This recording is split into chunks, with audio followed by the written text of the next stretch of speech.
This is what it looks like when the government and the mainstream news collaborate to brainwash people. Watch this. Be cautious while looking for health information in the Twitterverse. Be extra cautious while looking for health information in the Twitterverse. Be extra cautious while looking for health information in the Twitterverse. Be extra cautious while looking for health information in the Twitterverse. Be extra cautious while looking for health information on the Twitterverse. Be extra cautious while looking for health information on the Twitterverse. Be extra cautious while looking for health information in the Twitterverse. Be extra cautious while looking for health information on Twitter. Be extra cautious while looking at health information on Twitter. Be extra cautious while looking for health information on Twitter. Be extra cautious while looking for health information on Twitter. Be extra cautious while you're looking for health information on Twitter. Be extra cautious while looking for health information on Twitter. This, my friends, is called controlling the narratives.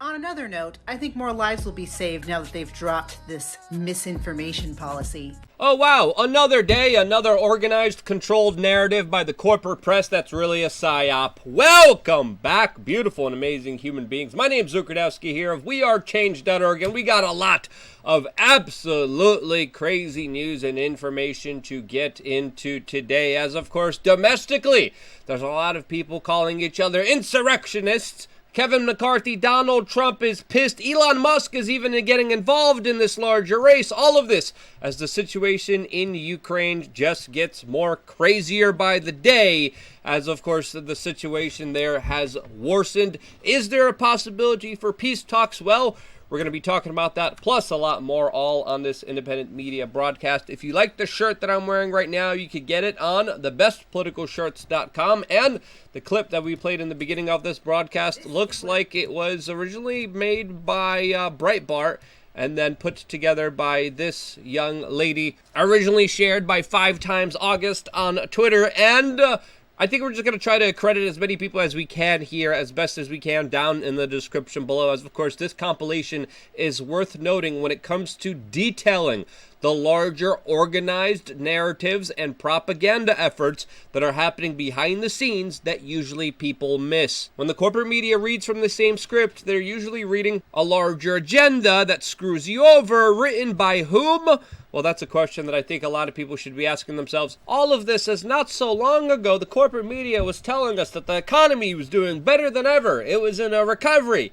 Definitely not in a recession, as they changed the definitions of recession. You had nothing to worry about. And there's a bigger financial storm coming that, of course, is going to wipe away a lot of people's wealth. This as Amazon is expected to fire nearly 18,000 people in the upcoming tech sector layoffs that are going to be very massive. And with the larger financial storm coming, so of course will larger social issues like crime that will only be exacerbated. This as in Portland, a man recently had his face chewed off, and in Seattle, a local credit bank union there is shutting down their locations because there's just too much crime in the city. All of this as the financial situation is so bad that even Hillary Clinton got off her tuchus, even with all the scam money that she got through the Clinton Global Initiative, even with all the payouts she got for speeches at Goldman Sachs, even for all those lucrative contracts that enriched them so much, Hillary Clinton is still going out there into the work field and just got a job at Columbia University,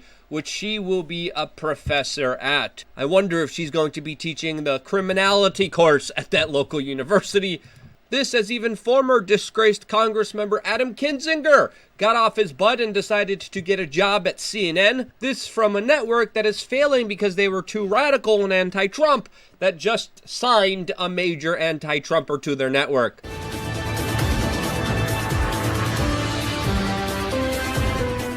This is just moments ago. Donald Trump got a vote to be Speaker of the House by U.S. Congressmember Matt Gaetz, that for the 7th time, that along with over 20 plus other Republicans did not vote for Kevin McCarthy to be Speaker of the House, as the 7th vote just ended in the making of this video with no clear winner of the Speaker of the House. This, as of course the former President of the United States got involved in this race and called for Kevin McCarthy, who called for his his impeachment to become Speaker of the House. And I think it's fair to say that even his pleas, his requests here, him personally calling up the Republicans that are not voting for Kevin McCarthy, hasn't worked here, hasn't pushed the needle, and hasn't changed the situation, as there are some other reports coming out that the former president of the United States is annoyed at having no influence here. This, as even Elon Musk has decided to give his opinion on what's going on here, even coming out and saying that Kevin McCarthy should be the Speaker of the House. This says, of course, there is no solution yet to this stalemate, which probably will be continuing on for the next foreseeable future. With all of this happening, highlighting a clear division within the Republican Party that was seen, of course, last night on the Sean Hannity Fox News broadcast, as the man with the CIA pin on his chest was very unsettled and aggressive against U.S. Congresswoman Lauren Boebert, who is not voting for Kevin McCarthy. This, as even some Fox News anchors have started the Republicans here that are not falling in line, quote, insurrectionists. Yes, you heard that correctly, as of course U.S. Congressman Dan Crenshaw, an individual heavily promoted by, of course, the World Economic Forum, came out and said that the people opposing Kevin McCarthy here are, quote, terrorists and clowns. Yes, you heard that correctly, and even declaring publicly that the terrorists cannot win here. All talk that, of course, the FBI probably loves here. This, as we're finding out today, that they're also spending a lot of their resources going after, quote, cyberbullying.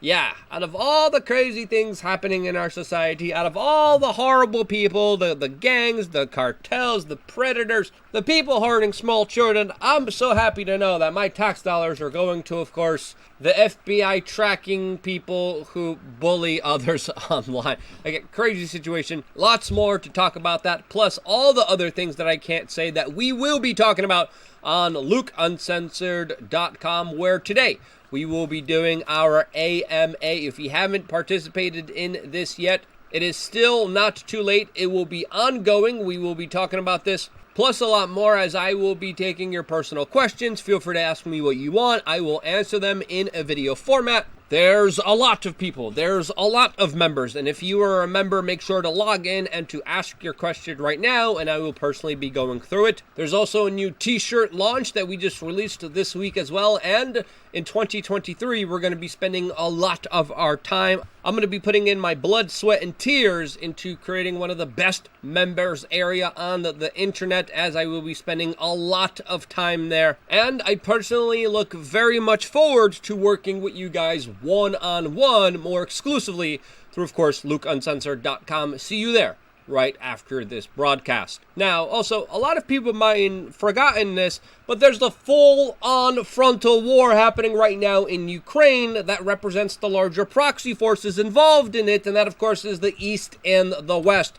As, of course, this major clash is something that has been ongoing, developing, and escalating very significantly within the last few days. One reason, because of the weather. A lot of people were expecting a very cold winter in Europe this season, and we haven't gotten that. Less snow, less ice has created situations where troops are able to fight more, and with the United States and other Western powers sending a significant amount of arms, weapons, and advanced technology into the region, this conflict is already close at being waged for over a year. With that comes some significant ramifications, not just for the poor people of Ukraine, but more importantly for the people of the world. This, as the current president of Russia has just recently come out and said that he is publicly ready for peace talks, and he has even proposed plans on doing so through, of course, Turkey and President Erdogan. Now, if you remember, the last time that there were peace talks proposed and even preliminarily agreed upon between Russia and Ukraine, the West got involved here, specifically the Prime Minister of the United Kingdom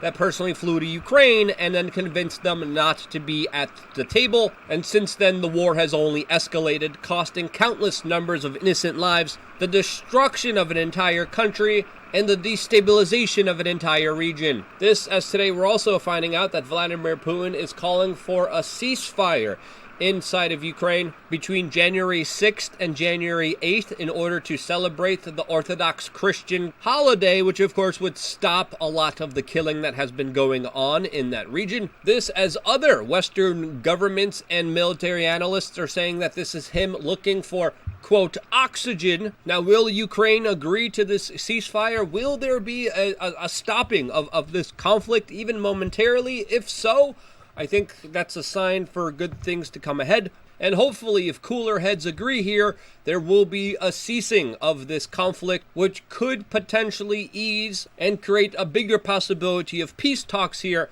that would de-escalate this conflict, which in my opinion is absolutely needed.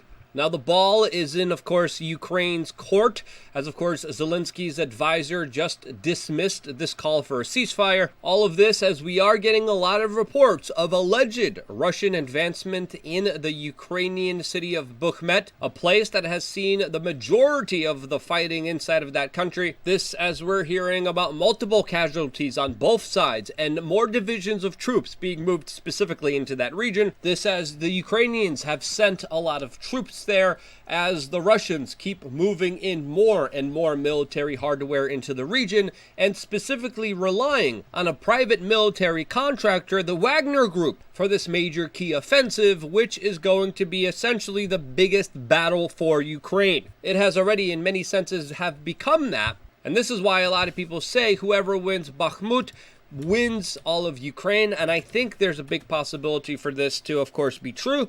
This has the situation there, the video footage, the reports that we're getting there is just absolutely insane. The level of fighting there, the amount of conflict, the amount of casualties that we're seeing, still officially not recorded, but we're getting a lot of videos, a lot of reports, a lot of photos. All of this as the United States and the Western governments are going to be sending more and more military hardware into the region. There's even major discussions of a lot of tanks being given to Ukraine soon. All of this as the Russians have now just sent a major warship armed with hypersonic missiles past, of course, the United Kingdom. What's going to happen here? How will this conflict develop? What's going to be the next step here? Well, only time will tell. All I could say from my analysis, from me trying to understand and surmise this situation, is that you shouldn't believe anyone. There's propaganda from both sides, but this conflict is escalating. It is a lot more tumultuous than a lot of other people expected it to be. A lot of people thought,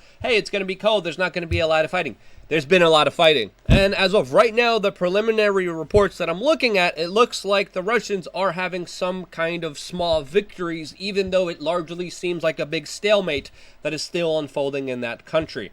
Will there be a ceasefire? Will there be peace talks? Well, personally, I hope so. What do you hope happens in this region? Let me know down in the comment section below. I wouldn't be here if it wasn't for you guys actively watching and sharing these videos, and this is why I love you guys. Stay tuned for more here on wearechange.org. One more video coming your way right now, and the AMA on LukeUncensored.com. See you there.